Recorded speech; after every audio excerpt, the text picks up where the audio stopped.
46 minutos sobre las 11 de la noche. Se titula Los Encargados y es el proyecto artístico, como les decía, lideran Jorge Galindo y Santiago Sierra, dos artistas que se dedican no solamente al arte, sino también a una especie de activismo social.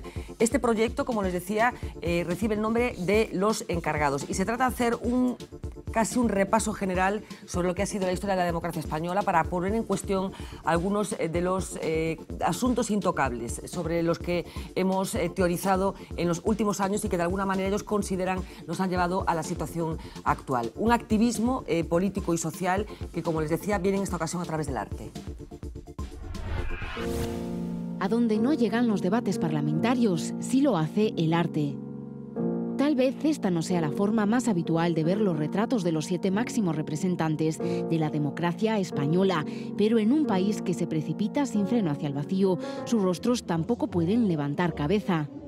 O eso es al menos lo que creen deberían sentir, según los artistas Santiago Sierra y Jorge Galindo. Con este inusual desfile rodado en blanco y negro en la Gran Vía madrileña, ambos han querido denunciar que la democracia camina a su sepelio y que los culpables no son otros que ellos. Ni figuras admiradas como la de Suárez, otras más depauperadas como la de Zapatero o el campechano rey Juan Carlos se salvan. A galope de 7 lujosos coches oficiales, el jefe del Estado encabeza la marcha fúnebre seguido de los 6 presidentes españoles. Todos han sido los encargados, los brazos ejecutores de las políticas que nos han llevado hasta el abismo y que comenzaron con una transición siempre venerada, pero que ambos artistas se atreven a tachar de estafa. Pero sí quiero decirles que entre todos hemos construido los cimientos de una estructura sólida para la convivencia en libertad, justicia y paz. Inconformistas y muy críticos, sus creaciones son siempre una provocación hacia el orden establecido. El de aquí comenzó en el 75 y lo que vino desde entonces, dicen, no ha sido más que un gran timo, un proceso dirigido por las élites franquistas, controlado por Estados Unidos y bajo el yugo de los jefes de las finanzas, la City londinense, Wall Street, Bruselas, toda una revancha hacia una etapa aparentemente modélica de la que aseguran su única herencia han sido los pactos de silencio con los que unos y otros buscan librarse de las culpas y preservar sus privilegios. Pero pecados hubo y pecadores también. Una revisión poco ortodoxa a nuestro pasado que seguro no encontraremos en los libros de historia. Por suerte, siempre nos quedará el arte. No pienso pues hacer ningún daño, queriendo vivir fuera del rebaño. Bueno, Santiago Sierra, seguro que recuerdan algunas de sus intervenciones artísticas que siempre están teñidas de crítica social o política. Y yo no sé, Jorge, la transición empieza a ser interpretada de otra manera. Estamos hablando de esta propuesta artística, pero en los últimos tiempos como que empieza a haber alguna revisión de las cosas que nos han contado. Sí, evidentemente la transición tuvo el mérito de su oportunismo, de su oportunidad. O sea, yo creo que lo destacable de aquel momento fue la capacidad de todas las fuerzas políticas para ponerse de acuerdo. Un tema que se añora. Lo que ocurre es que ahora, con esta distancia y con problemas que en parte vienen derivados de entonces, se hacen críticas, evidentemente. La organización territorial del Estado ha sido un desmadre al final. El problema del mercado único es un auténtico desmadre. La sanidad única es un auténtico desmadre. La enseñanza, o sea, la educación, todo eso es fruto de un café para todos que ha creado y está creando enormes problemas. Ahora, de todas maneras, a mí me parece que una de las formas mejores de llegar a la sociedad es a través de los sentimientos, de la cultura, y me parece una gran idea. Carlos, ¿tú qué percepción tienes? ¿Se nos ha contado toda la verdad? Muy brevemente, por favor, porque... No, yo creo que no, pero...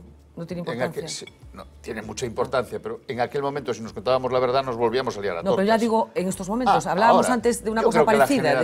La generación de mis hijos, de luego de mis nietos, no van a saber lo que pasó, miedo, de verdad. Clarísimamente, clarísimamente. ¿Tú crees que sí? Eu creo que non, e ademais estáse reconstruindo, digamos, a parte que non se nos contou de toda a transición, non? Vémolo claramente co papel da monarquía, vémolo claramente co 23F, non? Hai cousas que realmente... A imagen de la monarquía que tiene mi hijo con mi niño... Bueno, eu creo que ahora se está revisando, digamos, o papel que tivo nestes últimos 30 anos. A monarquía estáse revisando de algún outro xeito. Eu creo que cando todos estábamos felices vivindo na opulencia, pois hai cousiñas, detalliños, esos desastres dos que que falaba o profesor Gurriarán, que pasábamos por alto, cando a necesidade, digamos, é máis apremiante, pois non os pasamos por alto, non? Eu creo que pasouse moi facilmente, tampouco se fixo nunca unha lectura deso, pasouse moi facilmente e sin facer ningún tipo de lectura crítica a páxina do franquismo, non se axustaron contas, e quero decir... Hai un país que comparte península con España, que es Portugal, que también vivió una dictadura en la que hubo también una transición, una dictadura que acabó, como todos sabemos, con los militares con los claveles en los fusiles, y yo no sé si sacamos pecho sobre cosas que a lo mejor, bueno, pues había que poner algo en cuestión. Y os pido casi un titular. Nada, esa teoría revisionista, quero decir, bueno, que é certo que había unha ansia de cambio, non? E esa ansia de cambio, pois sacrifica as cousas e eres generoso, non? Hai un libro, se chama precisamente, que fala dos discursos políticos da transición, e o que di é que houve un aguachirle, non? Ese café para todos que se quedou en cascarilla, que es ese café aguado, donde, pero todos recoñeceron que era unha solución de transición, e nunca mellor dito. Sí, a palabra estaba clara. Hasta Aznar lo oíllo decir, hace falta unha segunda transición en España, porque ahora parece que nos largamos las vestiduras con esto, ¿no?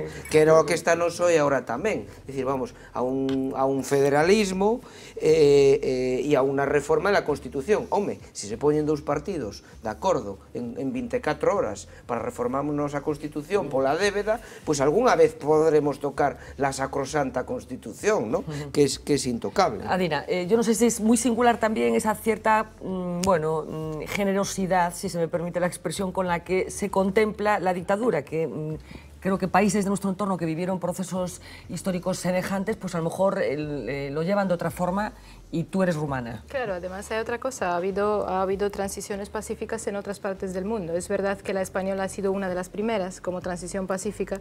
En esos años había muchas transiciones mucho más violentas, pero ha habido, por ejemplo, en el este, sabemos todos, ha habido una serie de transiciones pacíficas. Rumanía no es un caso, pero ha habido otros, donde aún así se ha hablado después de lo que ha pasado. Se han establecido comisiones que han establecido de expertos y de representantes sociales y políticos que han echado un vistazo, que digamos, atento a la historia, y han podido empezar a tener un debate público donde se sepa quién ha hecho qué, quién es culpable de qué, no tanto para pedir después responsabilidades, sino simplemente para saber la verdad y que la sociedad pueda tener una versión de su historia de la cual aprenda y que tenga sentido para las generaciones futuras, ¿no?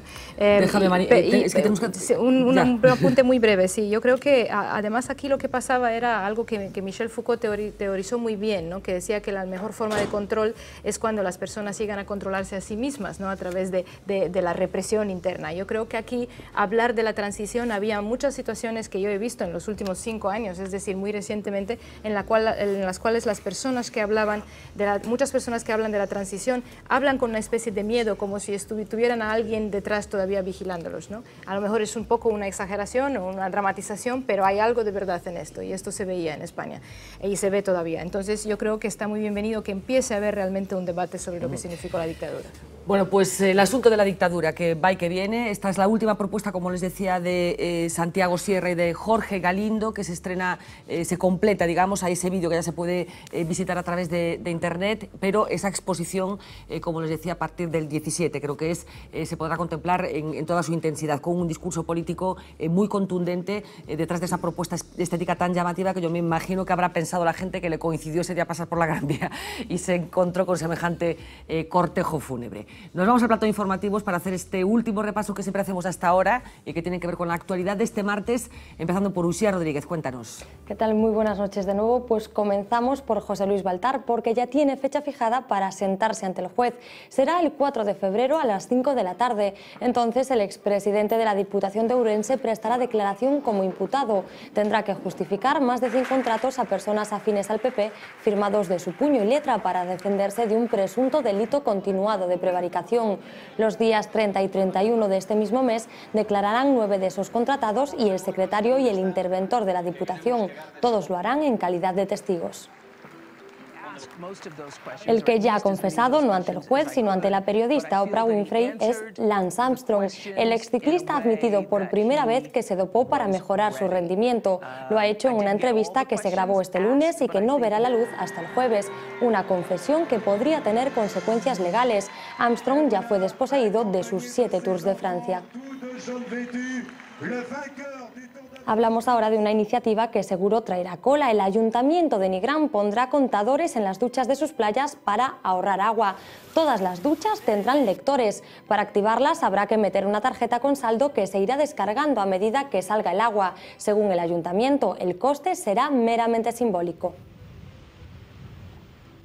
Y en Vilagarcía, la banda de música municipal ha sembrado también la polémica. Su director decidió traducir al castellano un poema de homenaje a los héroes del Orzán compuesto originalmente en gallego.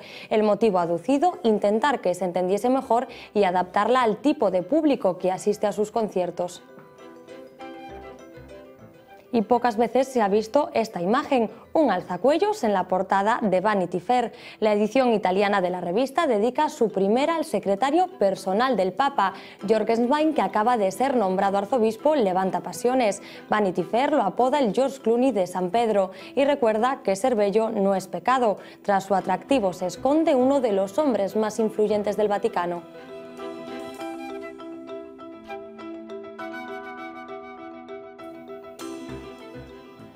Y seguimos hablando de portadas, como siempre a estas horas repasamos las de algunos diarios digitales de la mano de Marina Chiavegato.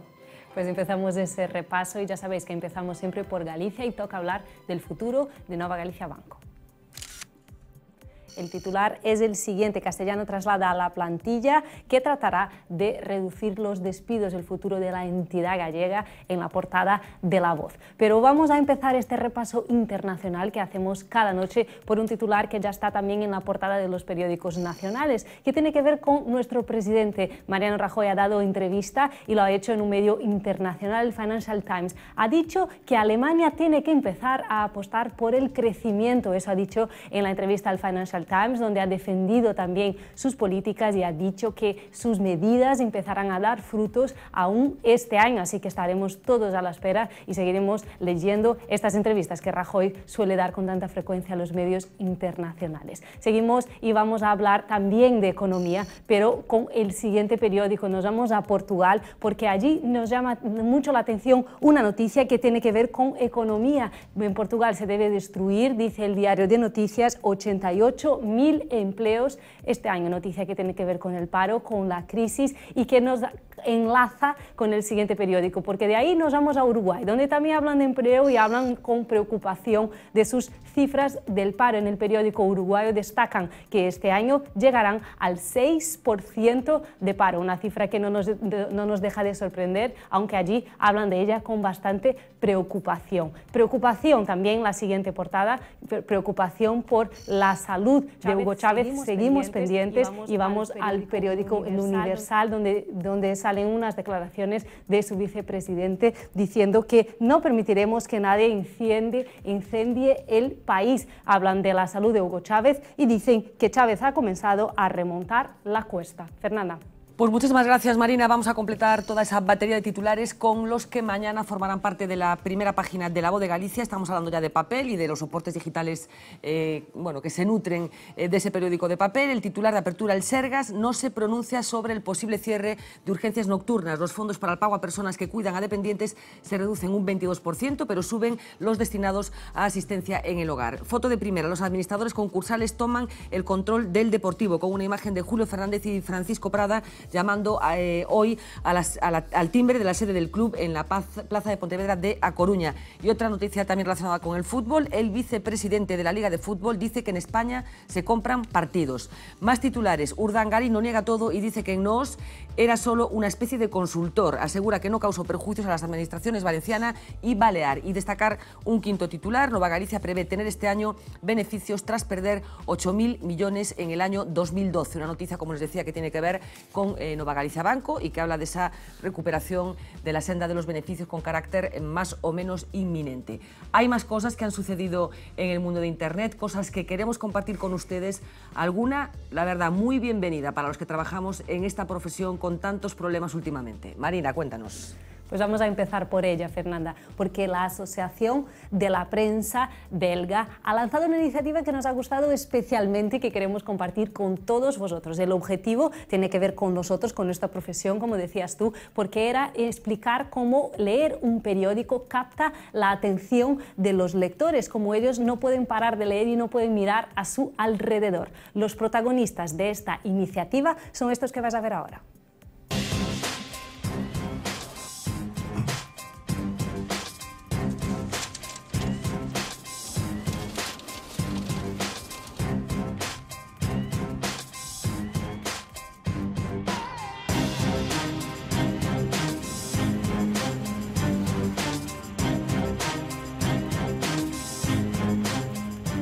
Los directivos siguen leyendo su periódico mientras a su lado pasan escenas cada vez más bizarras. Ellos, absolutamente enfrascados en la lectura, no se dan cuenta de lo que ocurre a su alrededor. Los editores belgas aseguran que queda así registrada la capacidad de la prensa para abstraer a sus lectores y así demuestran la efectividad que tiene la publicidad en los medios diarios.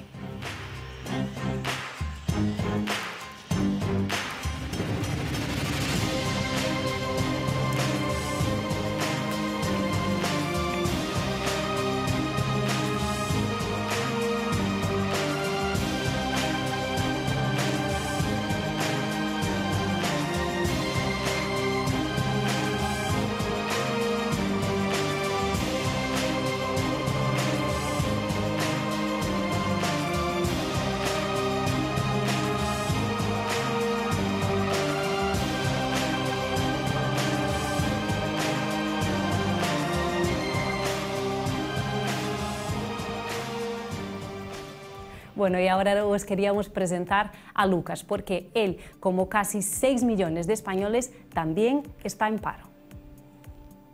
Hola, me llamo Lucas y ofrezco 500 euros por un contrato de trabajo.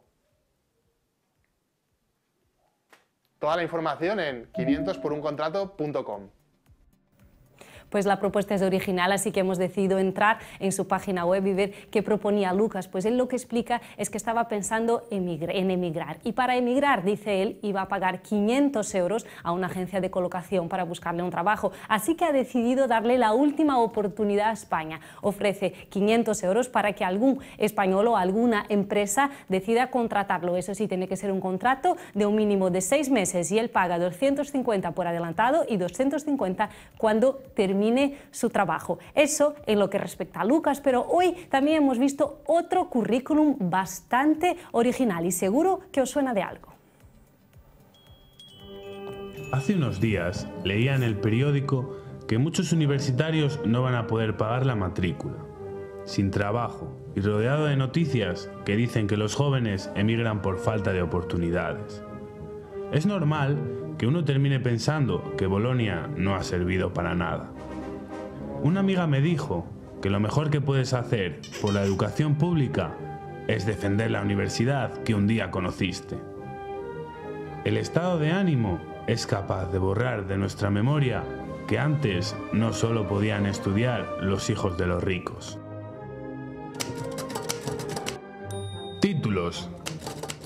Es una parodia al anuncio de Campofrío, en la que Fofito escribía un currículum de España. Aquí, un grupo de estudiantes se propone escribir el currículum del becario precario. La iniciativa es de la Asociación de Estudiantes de la Universidad de Valladolid para protestar por los recortes educativos del ministro Wert. Está muy listo, ¿no? Si se regala todo el mundo. Si eso, fueron aficiones. ¿Y la autonomía? Pues le tocó hablar de trabajo en la red y la verdad es que originalidad, Fernanda, no falta. Pues efectivamente, Marina, muchísimas gracias. Creo que por lo menos a unos cuantos nos ha gustado especialmente el vídeo relacionado con los periódicos, esa capacidad de abstracción que generan para demostrar que es muy efectiva la publicidad en los periódicos, porque sí que consiguen captar de una forma tan evidente como ha quedado aquí demostrado la atención de los lectores. Muchísimas gracias, señores, por acompañarnos esta noche. ¿Vio usted El Imperio de los Sentidos? Sí, pero ya se murió el Ya pobre. se ha muerto hoy, efectivamente, el director del Imperio de los Sentidos. Ahora dirás, yo fui a verla a Perpiñán. ¿No? No. No.